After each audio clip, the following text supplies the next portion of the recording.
പാലരുവി വെള്ളച്ചാട്ടം ഇന്ത്യയിലെ ഏറ്റവും ഉയരം കൂടിയ 32ാമത്തെ വെള്ളച്ചാട്ടമാണ്. കൊല്ലം ജില്ലയിലെ ആര്യങ്കാവ് ഗ്രാമത്തിൽ സ്ഥിതി ചെയ്യുന്ന പാലരുവി വെള്ളച്ചാട്ടം ഒരു പ്രശസ്തമായ വിനോദസഞ്ചാര കേന്ദ്രമാണ്.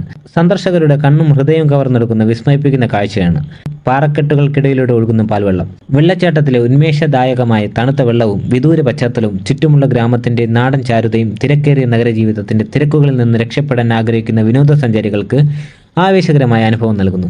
കൊല്ലത്തെ ഏറ്റവും മനോഹരമായ പ്രകൃതി രമണീയമായ സ്ഥലമാണ് പാലരുവി വെള്ളച്ചാട്ടം. പാലരുവി വെള്ളച്ചാട്ടം 300 അടി ഉയരത്തിൽ നിന്ന് പാറക്കെട്ടുകൾക്കിടയിലൂടെ താഴേക്ക് പതിക്കുന്നു. ആർക്കും തടസ്സങ്ങളില്ലാതെ മനോഹരമായ കാഴ്ച ആസ്വദിക്കാൻ കഴിയുന്ന മനോഹരമായ പിക്നിക് സ്ഥലമായി ഇത് മാറിയിരിക്കുന്നു. കൊല്ലം ജില്ലയിലെ ഏറ്റവും പ്രശസ്തമായ കാഴ്ച സ്ഥലങ്ങളിൽ ഒന്നായി കണക്കാക്കപ്പെടുന്ന പാലരുവി വെള്ളച്ചാട്ടത്തിന് ആയുർവേദ ഗുണങ്ങളുണ്ടെന്ന് പറയപ്പെടുന്നു.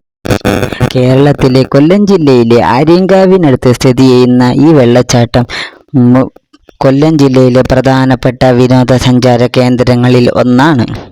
പ്രത്യേകതകൾ എന്ന് പറയുന്ന സഹ്യപർവ്വത നിരകളിൽപ്പെട്ട രാജകൂപ്പ് മലനിരകളിൽ നിന്ന് ഉത്ഭവിച്ച് 300 അടി പൊക്കത്തിൽ നിന്നും പാൽ ഒഴുകുന്നത് പോലെ വെള്ളം പതഞ്ഞ് താഴേക്ക് പതിക്കുന്നതിലാണ് പാലരുവിക്ക് ഈ പേര് ലഭിച്ചത്.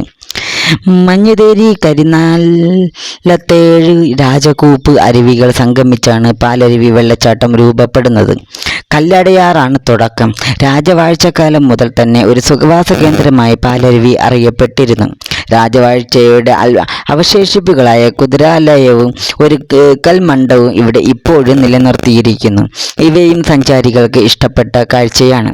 പാലരുവി വെള്ളച്ചാട്ടത്തിൽ കുളിച്ചാൽ അസുഖങ്ങൾ ഭേദമാകുമെന്ന് സമീപവാസികൾക്കിടയിൽ ഒരു വിശ്വാസവുമുണ്ട്. ഈ വിശ്വാസത്തിന് ശാസ്ത്രീയമായ അടിത്തറയുണ്ടെന്ന് ചില വിദഗ്ധരും കരുതുന്നു. ഉൾവനങ്ങളിലെ ഔഷധ സസ്യങ്ങളെ തഴുകി ഒഴുകി വരുന്ന വെള്ളച്ചാട്ടത്തിന് ഔഷധ ഗുണം ഉണ്ടാകും എന്നാണ് അവരുടെയും വാദം. അന്യസംസ്ഥാനങ്ങളിൽ നിന്നുൾപ്പെടെ ആയിരക്കണക്കിന് സഞ്ചാരികൾ വരുന്ന സ്ഥലമാണ് പാലരുവി വെള്ളച്ചാട്ടം. വെള്ളച്ചാട്ടവും പരിസര പ്രദേശങ്ങളിലെ അപൂർവ വനങ്ങളും ചേർന്ന് മനോഹരമായ ഈ പ്രദേശം കൊല്ലത്ത് നിന്നും 75 കിലോമീറ്റർ അകലെയാണ്. പല അപൂർവ വൃക്ഷങ്ങളും സസ്യങ്ങളും വെള്ളച്ചാട്ടത്തിന് സമീപത്തും പ്രദേശങ്ങളിലും കാണാം. രാജഭരണകാലത്ത് നായാട്ടിനും വിശ്രമത്തിനുമായി രാജാക്കന്മാർ ഇവിടെ എത്തിയിരുന്നു.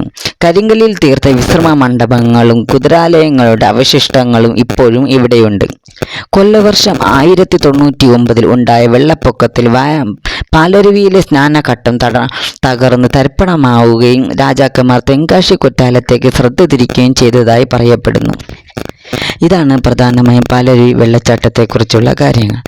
എല്ലാവരും എൻ്റെ വീഡിയോസ് കണ്ട് ഇഷ്ടപ്പെട്ട ലൈക്ക് ചെയ്യണമെന്നും കമൻറ്റ് ചെയ്യണമെന്നും സബ്സ്ക്രൈബ് ചെയ്യണമെന്നും അറിയിച്ചു കൊള്ളുന്നു. അപ്പോൾ ഓക്കെ, ബൈ.